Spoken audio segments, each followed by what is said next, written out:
सुबह उठते ही लंच की टेंशन कि आज हम क्या बनाएं, चिकन बनाएं या कोई सब्ज़ी ऐसी बनाएं। तो आज आपके साथ मैं एक ऐसी रेसिपी शेयर करूंगी जो यकीन जाने कि बहुत ही मज़ेदार तैयार होती है। तो आज हमने थोड़ी सी अरबी ले ली है। अरबी को मैं बॉईल करके तैयार करूंगी। चूल्हे पर मैंने पहले ही से पानी गर्म कर लिया और उसके बाद मैंने अरबी को बॉईल करने के लिए छोड़ दिया है। अब देखें, मैंने अरबी का छिलका पहले नहीं उतारा क्योंकि मैंने इसको डायरेक्ट ही पहले बॉईल कर लिया है। क्योंकि अरबी को बॉईल जब हम कर लेंगे तो फिर ये थोड़ी सी हाफ़ कुक हो जाएगी। आमतौर पर अरबी का छिलका उतारने में ख़वातीन को ख़ासी टेंशन होती है। कुछ ख़वातीन के हाथों में ख़ारिश शुरू हो जाती है, इसलिए अगर आप अरबी को पहले से बॉईल कर लेंगे तो इसके छिलका उतारने में भी आसानी हो जाएगी और हाथों में ख़ारिश भी नहीं होगी। अच्छा गाइस, आप ये देखें कि अरबी को आपने ना ज़्यादा बॉईल नहीं करना, क्योंकि जब हम इसको पहले से बॉईल कर रहे हैं ना तो इसको हमने थोड़ा सा बॉईल करना है। दूसरी तरफ हमने लहसुन और अदरक काट के रख लेना है और जैसे ही हमारी अरबी बॉईल होगी इसको हमने छलनी में छान लेना है, इसका पानी निकाल लेना है और थोड़ी देर के लिए ना इसको आप छोड़ दें, क्योंकि गरम गरम जो अरबी होगी उसका फ़ौरन से छिलका रिमूव नहीं होगा। अब ये देखें, मैंने 5 से 10 मिनट तक इसको पड़ा रहने दिया है। अब मैं इसका छिलका रिमूव करूँगी। आप ये देखिएगा कि इसका छिलका जो है ना बड़े अच्छी तरह से रिमूव हो जाता है और अरबी इतनी जल्दी से सॉफ्ट और नरम हो चुकी है कि हमें इसको मसाला भूनते हम इसमें शामिल कर देंगे। दूसरी तरफ मैंने चॉपर में मसाला चॉप कर लिया था। अब हम एक पैन लेंगे और इस पैन में हम थोड़ा सा ऑयल शामिल करेंगे। जैसे ही ऑयल अच्छा सा गर्म हो जाएगा, कड़क ऑयल में हमने जो चॉप किया हुआ प्याज और अदरक और लहसुन तैयार करके रखा था उसको हम इसमें शामिल करेंगे और फिर इसको अच्छा सा भून लेंगे। मतलब ये ऐसे गाइस आपने करना है कि जो लहसुन है ना उसको, वो तड़का उसको अच्छा सा लग जाए। दूसरी तरफ आपके मसाले, रेगुलर मसाले इसमें शामिल कर लेंगे। जैसे 1 टेबल स्पून हमने इसमें रेड चिली डाली है, 1 टेबल स्पून सॉल्ट है, हल्दी इसमें हम शामिल कर लेंगे।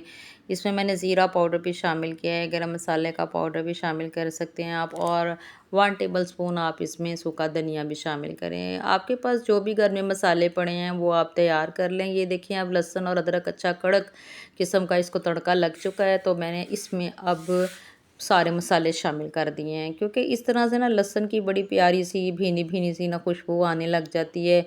तो आप इस चीज़ का ख़ास ख्याल रखें, थोड़ा थोड़ा पानी शामिल करें और इसको भूनते चले जाएं। दूसरी तरफ हमने जो अरबी बॉयल करके रखी थी, अब वो थोड़ी सी हल्की हल्की नींद ठंडी हो चुकी है। अब मैं उसको छोटे छोटे पीसेस में भी काट लूँगी। आप चाहें तो इसको 2 टुकड़ों में कर लें, चाहें तो इससे भी ज़्यादा बारीक टुकड़ों में कर सकते हैं। दोनों तरह से ही ये बड़ी लजीज और मज़े की तैयार होती है। सबसे बड़ी बात ये होती है कि अरवी लेसदार तैयार ना हो। हरी मिर्चें भी मैंने थोड़ी सी इसमें शामिल कर ली हैं, थोड़ी सी कटिंग करके आप रख लीजिएगा। आप जितना ज़्यादा इसमें मसाला डालना चाहें आप डाल सकते हैं। इसके बाद जो हमारी बॉयल की हुई अरवी थी वो हम इसमें शामिल कर देंगे। अब आप ये देखिए कि थोड़ी देर के लिए हमने इसको भूनना है। इसकी प्यारी सी भुनी भीनी भीनी सी खुशबू आने लग जाएगी।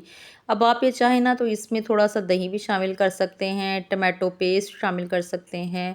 तो मैंने इसमें थोड़ी सी ना टमाटो केचप शामिल की है। आपने कभी नहीं सोचा होगा कि कभी अरवी में भी टमाटो केचप शामिल की जाती है। तो अच्छा गाइस, आप इसको, इस रेसिपी को एक दफ़ा ज़रूर ट्राई करके देखिएगा। बहुत ही लजीज और मज़े की बनती है। और जो नए आने वाले हैं जिन्होंने अभी तक हमारे चैनल को नहीं सब्सक्राइब किया तो वो जल्दी से सब्सक्राइब भी कर दें, क्योंकि दूसरी तरफ हमारी रेसिपी मुकम्मल तौर पर रेडी हो चुकी है। थोड़ी देर के लिए मैं इसको स्टीम पर छोड़ दूँगी। ऊपर से आपने इसमें ग्रीन चिली साबुत डालनी हो तो डाल सकते हैं। अब आप ये देखें कि थोड़ी देर के लिए मैंने स्टीम पर छोड़ दिया इसको और ये मसाला अरवी हमारी मुकम्मल तौर पे तैयार हो चुकी है। तो अच्छा गाइस, टमाटो केचप से ना हमने आज मसाला अरवी तैयार की है, तो यकीन जाने ये बहुत ही मज़े की और टेस्टी बनती है। अब आप ये देखें, कहीं से भी आपको अरवी में लेस नज़र नहीं आ रही, क्योंकि देखें हमने इसमें ना ही मैंने लेमन का इस्तेमाल किया है, मैंने इसमें सिर्फ सादा मसालों से ही इसको तैयार किया है। और आप ये देखिए कि सादा मसाले से ही अरवी को तैयार करेंगे फिर भी ये बहुत ही लजीज और मज़े की तैयार होती है। तो गाइस, मुझे आपके कमेंट्स का बड़ा ही इंतज़ार रहता है। आप हमारे चैनल को सब्सक्राइब करें और शेयर करें हमारी वीडियो। और फ़ीडबैक ज़रूर दिया करें। मुझे आपके फ़ीडबैक का इंतज़ार रहता है। अपनी दुआ में याद रखिएगा। अल्लाह हाफ़िज़।